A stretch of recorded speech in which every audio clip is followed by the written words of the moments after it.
তাজপুর সমুদ্র সৈকতে সামুদ্রিক জলোচ্ছ্বাসে ভাঙন, জল ঢুকে ক্ষতিগ্রস্ত দোকানপাট।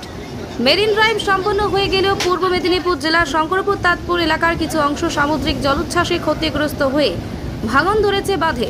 সাবসই উপকূল এলাকার বাসিন্দারা আতঙ্কে দিন কাটাচ্ছেন কিছু বাসিন্দারা।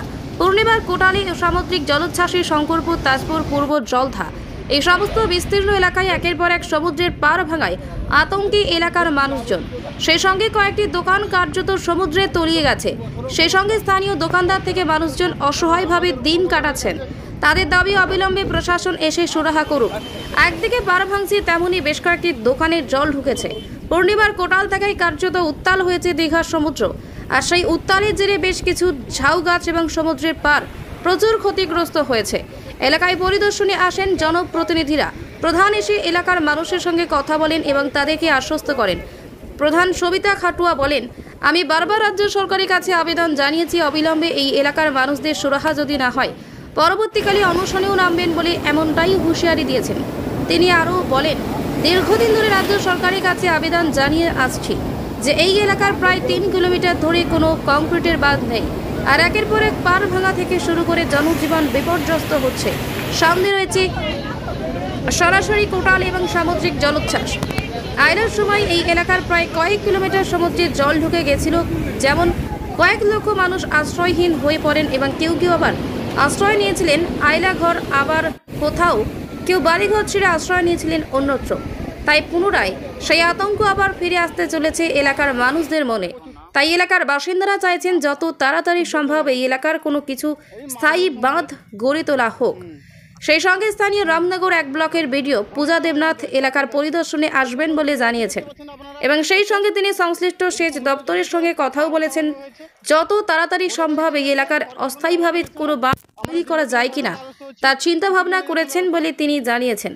সেই সঙ্গে তিনি আরও বলেন, যেহেতু সামনে বৃষ্টিকাল তাই অস্থায়ীভাবে বালির বস্তা বা কিছু পাথর ফেলে যাতে মানুষদের বা মানুষের সম্পদ রক্ষা করা যায় তার জন্য প্রয়োজনীয় ব্যবস্থা গ্রহণ করা হবে বলে তিনি জানিয়েছেন। রামনগর 1 নম্বর ব্লকের পঞ্চায়েত সমিতির সভাপতি নিতাই সার বলেন, অতি দ্রুত আমরা তার পদক্ষেপ গ্রহণ করছি। দীঘা থেকে সমুদ্র পার বরাবর মেরিন ড্রাইভ হলেও তাজপুরে কিছুটা অংশ সমুদ্রের গ্রাসে বারে বারে পড়ে। আগামী দিনে সেই অংশের কাজ দ্রুত সম্পন্ন হবে এমনটাই আশায় রয়েছেন স্থানীয় বাসিন্দা থেকে পর্যটকেরাও। ইতিমধ্যেই শঙ্করপুর সমুদ্র সৈকতে জলোচ্ছ্বাসের সময় সেলফি তুলতে গিয়ে প্রাণ হারিয়েছেন এক যুবতী। অন্যদিকে প্রবল জলোচ্ছ্বাসে পাড় ভাঙা দোকান ঘর ভেঙে যাওয়ার ঘটনায় রীতিমতো সমস্যায় পড়েছেন স্থানীয় ব্যবসায়ীরা। আগামী দিনে শঙ্করপুর তাজপুর উপকূলবর্তী এলাকায় নিরাপত্তা আরও বাড়ানো হবে বলে জানিয়েছেন রামনগর সমিতির সভাপতি নিতাই চরণ সার। আয়লাধর মন্দারমণিতে হয়েছে, এখানটা হয়নি। এখানে আয়লাধরটা একটা হলো, এখন হয়নি, মন্দারমণিতে হয়েছে। তাহলে আরো জানাবো কাকে? সেই আতঙ্ক ভয়ে আমরা আছি। আপনারা এসেছেন, আপনার দেখাবেন। কি নাম আপনার? আরতি মাঝি। কিসের দোকান ছিল আপনার?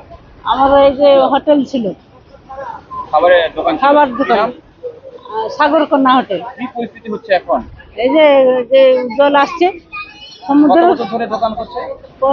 14-15 বছর হয়ে গেল। কেন এটা ভাঙছে কেন? সমুদ্রের ঢেউ আসছে, ভেঙে নিয়ে চলে গেছে।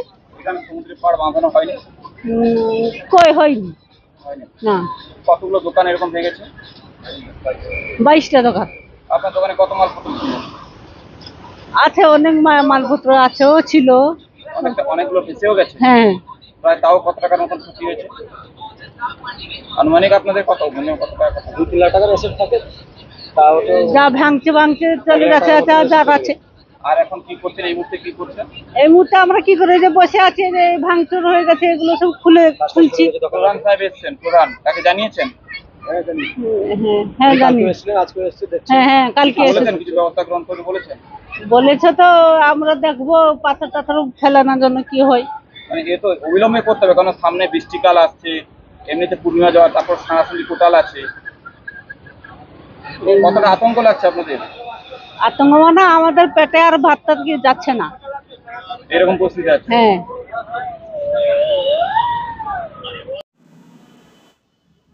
তাজপুর সমুদ্র সৈকতে কয়েকদিন ধরে প্রবল জলোচ্ছ্বাসের কারণে ভাঙন, সেখানে কয়েকটি দোকানও প্রায় জলের গর্ভে চলে গেছে।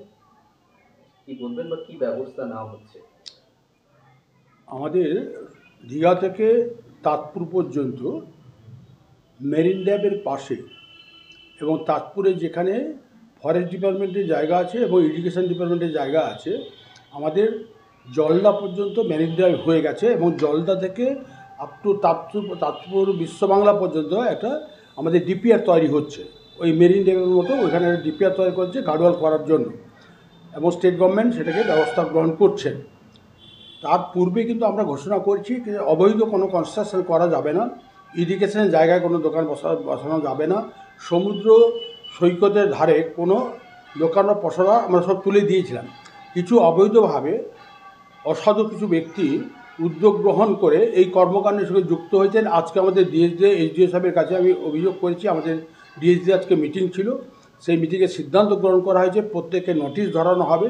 Irrigation department, forest department, BDO সাহেব, পঞ্চায়েত সমিতি যৌথতে আমরা প্রত্যেকে স্থানান্তরিত করার জন্য তাদের ধরা হয়েছে, এবং সেই সঙ্গে যারা অবৈধ কনস্ট্রাকশন করেছেন তাদের নোটিশ দিয়ে ইতিমধ্যে তাদের বন্ধ করা হবে, যাতে কোনো সিআরজেডের মধ্যে কোনো অবৈধ কনস্ট্রাকশন যাতে কেউ না করতে পারে।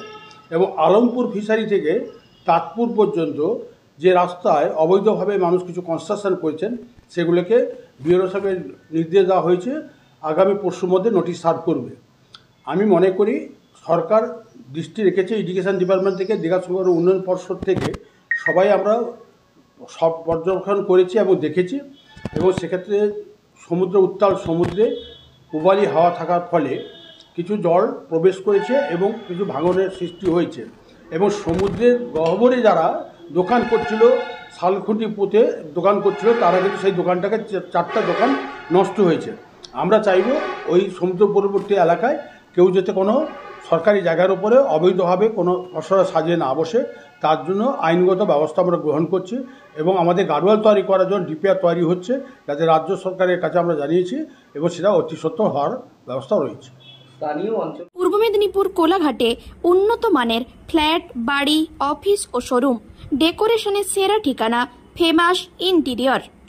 অতি সত্বর যোগাযোগ করুন এই নম্বরে 8327862762।